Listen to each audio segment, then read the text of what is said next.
Duri Senthilkumar's screenplay keeps creating zones of suspense, in which we know the what but not necessarily the how, and it's satisfying when these spaces are brought into light. Director, Rs. Duri Senthilkumar. Cast, Sasi Kumar, Yuni Mukundan, Shiveda, Samuthirkani, Mime Gopi. We are animals in some ways, and not in some others. For instance, we continue to be drawn to unconditional love, unwavering loyalty. Calculations and ethical considerations might have helped us evolve as a society, but as personal beings, we don't like love or loyalty when it's a product of thought. That's why when we read about Karna and Duryodhana in Mahabharata, we don't see that Karna should have asked questions of Duryodhana and perhaps even have left his side at some point. Instead, we dream of finding our own Karna, our friend/loyalist who will stand by us without thought.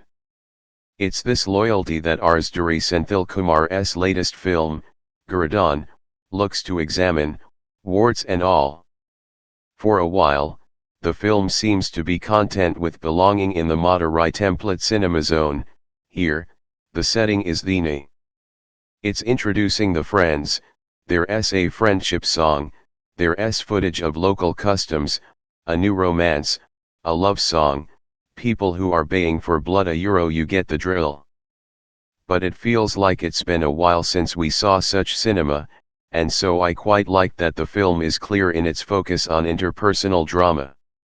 Its characters are people with modest aspirations. How do I preserve my temple legacy? How do I make money to make my wife happy? Even the minister isn't trying to become a chief minister or aspire for total control. He's just trying to seize some land. The characters are real, their aspirations relatable. The grouse I had for a while is how Garudan, while it is setting up its premise and conflict, seems to be going through the motions, not necessarily the emotions. All that footage of the Sakan, Adi, Sasi Kumar, and Karuna's, Yuni Mukundan, friendship didn't necessarily tug at heartstrings. Sakan's unwavering loyalty for Karuna needed to have more powerful origins. A quick flashback incident doesn't feel enough, given the extremes of Sakan's loyalty. After they all become adults, the narrator, Samuthirkani, tells us that they are all close friends, but Garudan doesn't seem to do enough to humanize these archetypes. And so, we process these people as cold descriptions, the loyalist, the righteous friend, and the corrupt man. Garudan truly takes flight after interval. By this time, it gives up notions of what it ought to do, like some inconsistent comedy that's sometimes not in keeping with the seriousness of the film, and turns its focus inward, into the world it has created, into the ramifications of death and betrayal. You can see the belief systems of these characters colliding to disastrous results. Duri Senthilkumar's screenplay keeps creating zones of suspense, in which we know the what but not necessarily the how, and it's satisfying when these spaces are brought into light. It's a film that is populated with characters, many it does justice to, maybe one or two, like Karuna's brother-in-law and his wife, for instance. It isn't able to afford enough time to. Adi's wife, Shiveda, is really impressive in this role, and son come into prominence. Karuna's wife is instrumental in causing him to unravel. I also wondered if the women might not have done a bit more. For lack of it, Sakan's girlfriend, Adi's wife, the character of Vadavakaraja, all of them get relegated to playing victims in a film full of masculine violence, in which the men are both the perpetrators and the saviors.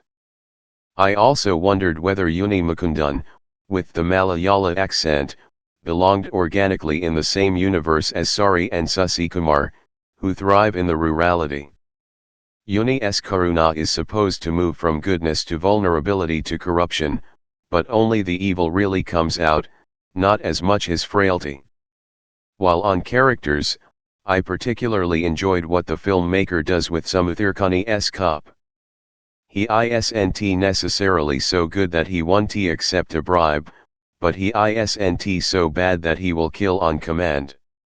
It's the sort of balance that Sakin, himself is being pushed towards a euro, and how fitting then that Samuthirkani's character should become so important towards the end.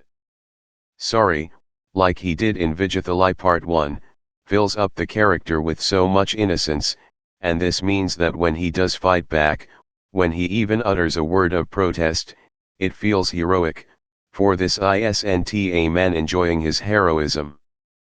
This is a man being honest to himself, a man who doesn't care about his ego when he does good a euro, and that's the best sort of heroism. That's why when a senior cop in Vijayathalai asks, "A euro or ine a dipi ya, a euro," and quietly replies, "A euro or a dipa ya euro," it rings like a powerful mass moment. In this film too, he gets some fantastic scenes to channel this quality. Each time he speaks the truth unhindered and without pause in the film, in obeisance to Karuna, it rings special. Who else can proclaim the truth without caring about self-preservation? In these spaces, Garudan really thrives. Sakin's conflict is also rather unique in our cinema. He is a dog existing as a man. The constant symbolism of Karuna's dogs makes this clear. Even their flashback incident is of Sakin saving Karuna from an aggressive dog. For a dog, unthinking loyalty is great, but what of a man? The film hits a particularly poignant note when it captures Sakin's loss of joy in turning into a man, a thinking, calculative man, from being a simple, thoughtless loyalist. There's much political utility to the film too. Even while it's involved in telling the story of friendship gone awry, it's constantly raising questions about the problems in being an unquestioning servant. For this reason, Garudan, I suppose, can exist as a companion piece to Vijayathalai, which too was about a constable learning that the boss isn't always right. We see the importance of Samuthirkani's policeman refusing the order to stage a fake encounter, and it briefly got me thinking about Vetramaran's V Zaranai. The story of Garudan itself is about a loyal man being forced by circumstances a euro and his own conscience a euro to evolve into a better man. One of my favorite portions in the film is of Sakin's allegiance shifting and his answer to the why. This also raises the question of whether Sakin might have not evolved, had Karuna treated him better, but that's a question for another day. There's, however, no questioning the importance of Yuvan's work in this film. He channels percussional loudness to match the setting when needed, or at one point, even rap, as Duri Senthilkumar shows us what Sakin is capable of once he is freed. From time to time, you can see Yuvan pile on the suspense and the darkness, and where needed, rise to the occasion to sell the heroism of Sakin. There's also no questioning the importance of Sari and the selflessness he seems to bring to this character. It's such joy that he is disappearing into the skin of these characters and trusts that heroism exists not just in beating up the bad people, but in the rescual of one's own conscience. The film suggests that bad deeds stink and justice will always be served. While I'm not half as much an optimist, contained films like Garudan a Euro, which may not be flawless, but which still stand for the right ideas a Euro, do give me plenty of reason for optimism.